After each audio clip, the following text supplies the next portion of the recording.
Movie की शुरुआत में हमें पता चलता है कि 2014 तक पूरी दुनिया के अंदर ग्लोबल वार्मिंग लास्ट स्टेज तक पहुंच चुका था और एक साइंटिस्ट का मानना था कि CW7 नाम का एक कूलिंग एजेंट इसका सॉल्यूशन है और CW7 को डालने से अर्थ का टेम्परेचर नॉर्मल हो सकता है और दुनिया रहने लायक बन सकती है। इसलिए उस साल के अंदर CW7 के हित में 9 देश थे, लेकिन CW7 जो है ग्लोबल वार्मिंग को कम न कर सका, जिससे अर्थ का टेम्परेचर कम हो गया और पूरी दुनिया आइस एज बन गई। और बाकी बचे हुए लोग एक स्नोपियर्सर नाम की ट्रेन में रहते हैं जो कि 24 घंटे और पूरा साल बिना रुके हुए चलती थी। उस ट्रेन को दुनिया का चक्कर लगाने में 1 साल का समय लगता था और उस ट्रेन के ट्रैक को दुनिया के सभी रेलवे ट्रैक से जोड़कर बनाया गया था और इस ट्रेन को विलफोर्ड नामी आदमी ने बनाया था जो कि उस ट्रेन के इंजन सेक्शन के पास रहता है और वो ट्रेन बिना रुके पिछले 17 सालों से चल रही है। अब इसके बाद हम लोअर क्लास के लोगों को देखते हैं जो कि गरीब होते हैं और वो गुलाम होते हैं। उन्हें फ्री में ट्रेन के अंदर बैठाया गया होता है और उनके साथ बदसलूकी की जाती है। मतलब ये है कि उनको खाना पीना भी बराबर से नहीं दिया जाता है। अब इसके बाद वो गार्ड जो है उन गरीब लोगों की काउंटिंग करते हैं और यहाँ पर हम हमारे मेन कैरेक्टर को देखते हैं जिसका नाम कर्टिस होता है।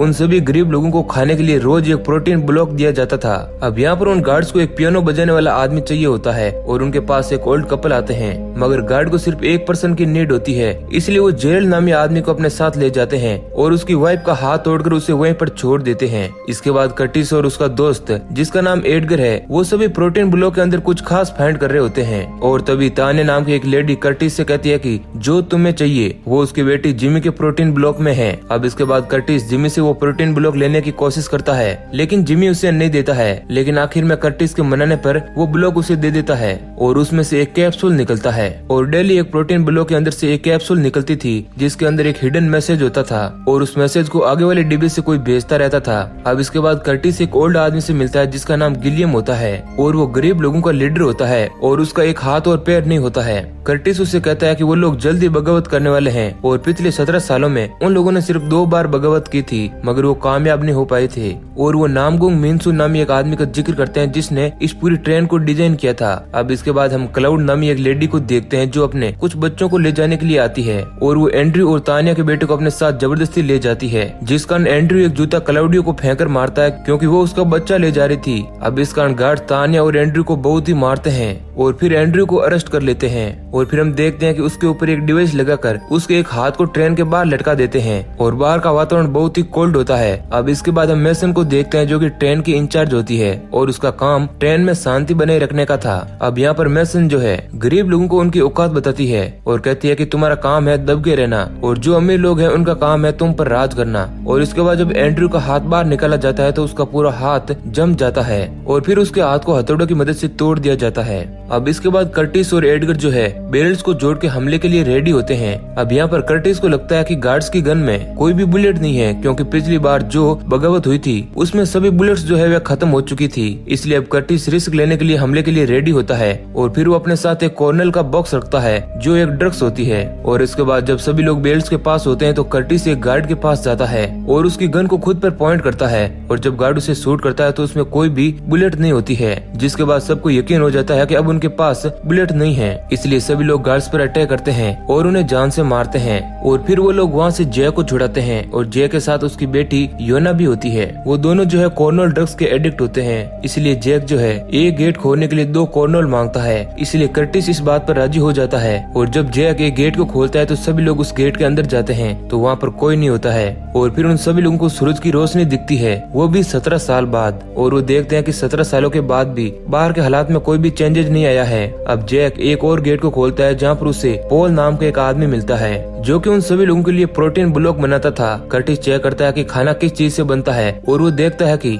जो खाना वो लोग बना रहे हैं वो हजारों कॉकरोच को मारकर बनाया जा रहा था। अब ये देख उसे बहुत ही गुस्सा आता है। तभी कर्टिस को एक हिडन मैसेज मिलता है जिसमें उन्हें एक वाटर सप्लाई की जगह जाना होता है जो कि ट्रेन के खास डिब्बों में से एक जगह थी। गिलियम का ये मानना था कि अगर वो पानी वाले डिब्बे पर कब्जा कर ले तो वो गार्ड्स के साथ नेगोशिएट कर सकते हैं और अब कर्टिस समझ जाता है कि योना के पास दिव्य दृष्टि की पावर है और वो दीवार के आर पार पार के लोगों को देख पाती है और वो समझ जाती है कि अगला दरवाजा जो है उसमें हथियार से भरे लोग हैं। अब इसके बाद जैक उस गेट को ओपन कर देता है और फिर दोनों ग्रुप में मारामारी स्टार्ट हो जाती है, जहाँ पर बहुत से लोग मरते भी हैं। तभी एक अनाउंसमेंट होता है कि वो ट्रेन जो है एक ब्रिज से गुजरने वाली है और वो ब्रिज उस ट्रेन के स्टार्ट होने का मेन पॉइंट होता है। मतलब ये है कि उस ट्रेन को चलते हुए अब 18 साल हो चुके हैं और अब ट्रेन के आगे एक जगह पर बर्फ जमी हुई होती है, इसलिए वो ट्रेन उस बर्फ को चीरते हुए वहाँ से निकलती है।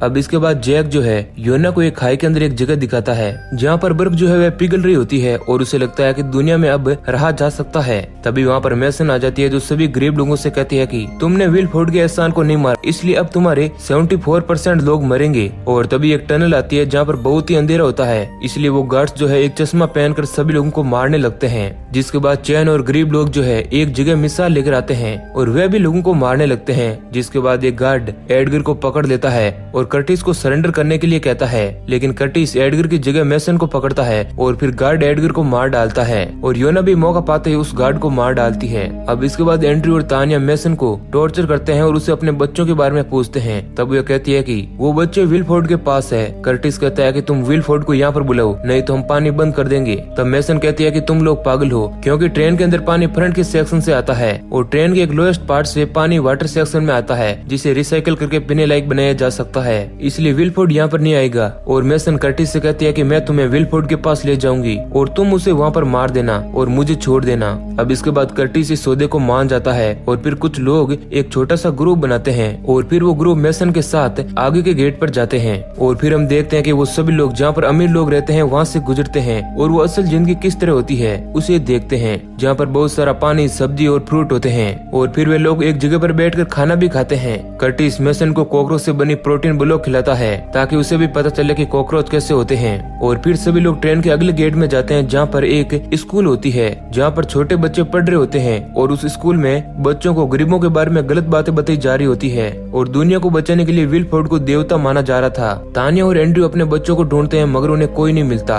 अब इसके बाद हमें बाहर का सीन दिखाया जाता है जहाँ पर कुछ लोग ट्रेन से भाग गए थे, जिस कारण वे लोग बर्फ में जम गए थे। जिसके बाद वो टीचर बच्चों से कहती है कि अगर हमें जिंदा रहना है तो हमें किसी भी हालत में इस ट्रेन में ही रहना होगा। तभी वहाँ पर एक आदमी बहुत सारे अंडे लेकर आता है और उस आदमी को हम एग हेड कहेंगे। अब वो एग हेड गरीबों के पास अंडे लेकर जाता है और वो लोग उससे कहते हैं कि उन्हें तो लगता था कि अंडे और चिकन इस दुनिया से खत्म हो गए हैं। तो वो कहता है कि ऐसे बहुत से फेक र्यूमर है और एक फेक र्यूमर ये भी है कि बुलेट्स जो है इस ट्रेन से खत्म हो चुकी है। और फिर वो अंडों में से एक मशीन गन निकालता है और सभी लोगों को जान से मार देता है और फिर टीचर भी सभी लोगों को गन से मारती है। जिसके बाद ग्रे उस टीचर को मार देता है और फ्रैंको नामी एक आदमी गिलियम को जान से मार देता है। अब इसके बाद कर्टिस बहुत ही दुखी होता है और उसे कुछ समझ नहीं आता है कि वो क्या करे, इसलिए वो मेसन को जान से मार देता है। अब इसके बाद बच्चे वे लोग आगे बढ़ते हैं और कर्टिस देखता है कि अपर क्लास के लोग जो है बहुत ही आराम से अपनी जिंदगी जी रहे थे, वहाँ पर हर तरह की सुविधाएं उपलब्ध थी। फिर हम देखते हैं कि कर्टिस और बच्चे वे लोग एक जगह पर छिपे हुए थे।